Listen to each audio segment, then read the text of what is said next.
C Joseph Vijay எனும் நான்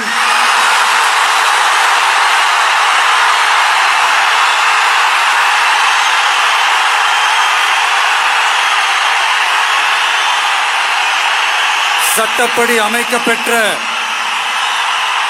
இந்திய அரசியல் அமைப்பின்பால்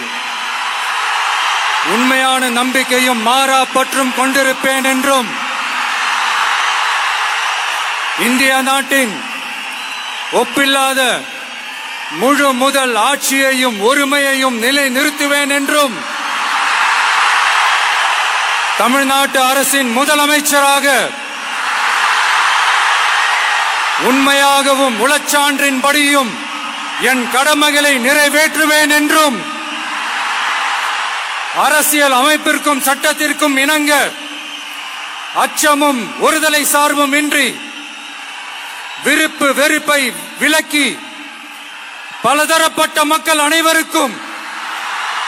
நேர்மையானதை செய்வேன் என்றும் ஆண்டவன் மீது ஆணையிட்டு உறுதிமொழிகிறேன்.